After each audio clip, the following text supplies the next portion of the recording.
my lord. My lords, my dear, dear lords, the supposed moral compass of a nation has been shaken. The foundation of justice has been corrupted. The gavel of the courtroom may have been fixed. And these visuals we've seen, ladies and gentlemen, of sacks and sacks and sacks, an entire storeroom of burning Mahatma Gandhi wads of cash, is a symbol, in my view, of the rot entrenched in the Indian judiciary. Everyone's not corrupt, but corruption has been allowed. Everyone's not a fixer, but fixing has been allowed. A problematic, in my view, collegium system in-house that decides we are the final word on everything, in many ways is the problem here.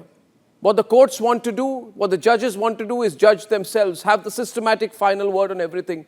That collegium system, headed by the highest judicial member, no less than the Chief Justice of India, saw it as just transfer despite the video. And that action of the Supreme Court was wrong. And if we don't say it at Republic it's wrong, then who will? The corporate media? Despite these sacks of cash, despite the fire officer being heard in the video saying Mahatma Gandhi jal rahe hain. Mahatma Gandhi में आग लग रही है भाई. Let us not hide in the convenience of political correctness about what is likely to have happened. It is not without reason that the bar associations across India are questioning openly for the very first time the Supreme Court of India. Please note, viewers, today the Supreme Court of India and its actions are being questioned. When was the last time you heard that? And people are saying tonight, some people are saying, why is Republic asking? If Republic does not ask, who will? The corporate media. The corporate media has its interest to protect. They have their reasons to go slow. Don't trust them. The fact is the Supreme Court was apprised on the 15th. The cops had the video. The Chief Justice of India led collegium of the Supreme Court of the country made the decision to just transfer the judge despite the existence of the video. It was all known. The matter was in the open. And then there was an attempt to gather all the evidence, bring an in-house procedure, decide to do very limited action so that the matter is handled, managed. Are you and I, ladies and gentlemen, going to let anyone manage the system? There are fixers in the courtrooms. What can be more dangerous, worrying than that? Ladies and gentlemen, if this judge, this blot of a judge, in my view, has simply gotten away by saying, oops, I didn't know.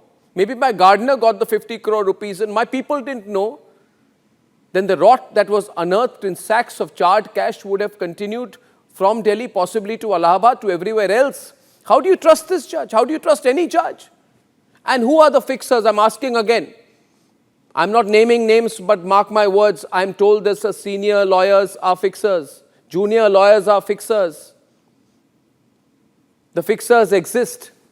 I'm told ex-officials of investigating agencies are also fixers. All have come together to say, we know Delhi. It is our system. Hum manage karte hain aapke liye and you give me this commission for the rest of it. That is the problem the collegium is dealing with. If the Supreme Court collegium thinks it's going to isolate this matter, it can't.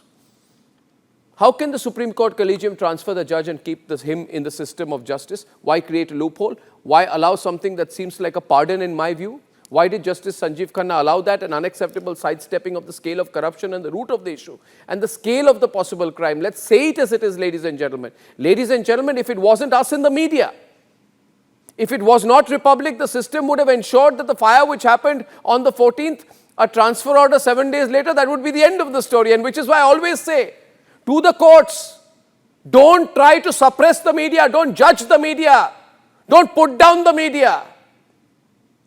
The corporate media may listen to you, Republic won't. We won't let it.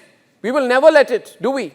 No matter what we are dragged through, no matter what the outlook is, no matter the disdain that many moral judgments are put in the courts and the media and the activists on foreign greasy payrolls, they talk about us in the media, they call this a media trial. Is this a media trial? I say today, and if there had not been a trial on this case, if the media had not woken up in this case, what would have happened? Would you have known about it? What if Republic did not blare our voice as loud? People say, why do you shout? We shout because we are not corporate media. Corporate media is mild, tepid, calm, careful, not to step on anyone. We are not corporate media. We put the spotlight back. Therefore, I want you viewers to put out this video, bring the people's voice in, give voice to the legal fraternity and the citizens. Let us all say we have a stake in this.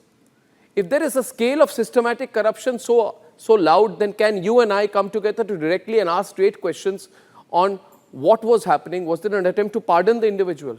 What if to the lectures and the fake moral brigade parading in Khan Market and brunching in Lutyens this Sunday? Ask yourself. Ladies and gentlemen, this Judge Cash video is a moment. It is a moment that is not just about whether justice in my country is being sold to the highest bidder. It is not just about the potential truth being buried under an act of bribery. It is not just about fairness being shackled by the corrupt greed of certain individuals. It is not just about the judicial system being stained by this settle kar do culture. It is not just about the gavel probably being swayed by the betrayal and dishonesty. It really is about what India will demand next. Therefore, this is no error of judgment. Pardon me, my lord, there was a stink of rotten corruption and there was an attempt to overlook it. The forgiveness of a second chance to this judge or any corrupt Indian must not exist in my view. And so, ladies and gentlemen, in my view, this is not just about one corrupt judge or a compromised system. It is about the soul of justice being put on trial in this country.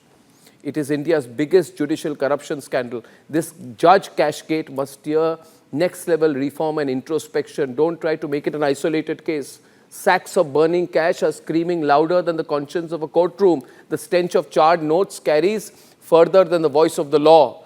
And when custodians of justice look away, it falls upon the people and its media to look closer in a democracy. Nobody is above question anymore. This is not where the story will end. This is where the story will begin.